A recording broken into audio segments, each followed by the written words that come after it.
નમસ્કાર, અમારી news channel news for Kathiawad ને લાઈક કરો, શેર કરો અને સબસ્ક્રાઇબ કરો. News for Kathiawad. નમસ્કાર.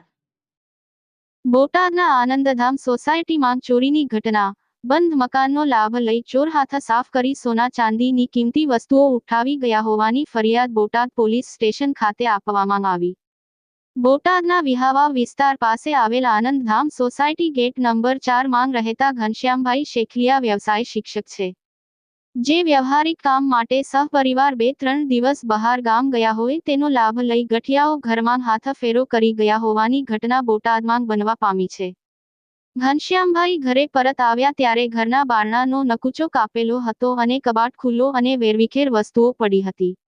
કબાટના ખાનામાં તપાસ કરતા અંદરથી સોનાના દાગીના ગાયબ હતા, જેની કિંમત અંદાજિત 2.5 લાખ રૂપિયાનો મુદ્દામાલ ચોરાયો હોવાની જાણ થતાં તેઓએ 100 નંબર પર ફોન કરી પોલીસ બોલાવીને સમગ્ર હકીકત લેખિત અરજી સ્વરૂપે જણાવી અજાણ્યા શખ્સ વિરુદ્ધ ફરિયાદ આપી છે. સમગ્ર ઘટનાને લઈ પોલીસ દ્વારા તપાસ તજવીજ હાથ ધરવામાં આવી છે.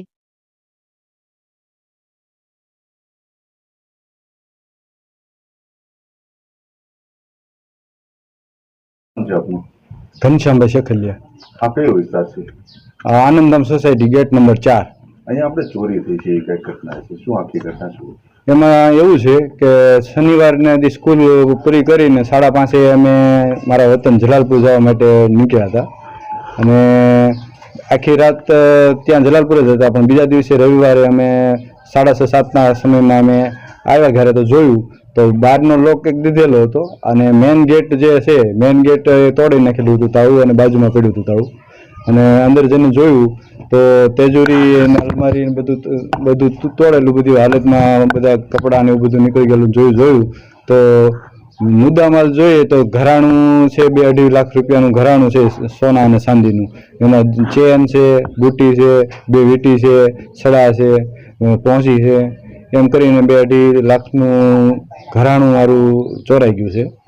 આંગે ફરિયાદ કરવામાં આવી અને પછી તરત મેં જોયું એટલે તરત મેં 100 નંબર ડાયલ કર્યો હતો અને 100 નંબરમાંથી કોલ પાછો આવ્યો અને અમને અહીંયા આવ્યા એક આપણે બોટાદના અને પોલીસવાળા અને તપાસ કરી અને ફોટાને એવું વિડીયો ઉતારીને ગયા ને પછી અમને કે તમે આવજો અરજી લખાવો. તો અરજી લખી છે. આંગે કોઈની પર શંકા કરી? અહીંયા એમાં એવું એક બનાવ બની ગયો તમારે શુક્રવારની રાત્રે જ છે કે દેવી પૂજકને અહીંયા મકાન નથી દેવું એવું કહેતા સોસાયટીવાળા, બરાબર. એટલે એ બનાવના અનુસંધાને મને થોડુંક એમ લાગે છે કે આ બનાવ બન્યો હોય, શંકા છે, બરાબર, કે આ બનાવના અનુસંધાને આ બનાવ બન્યો હોય. વ્યક્તિઓ આસપાસમાં રહેતા હોય તમને શંકા છે? ના, આસપાસમાં નહીં, સોસાયટીમાં કોઈ પણ હોઈ શકે એમ.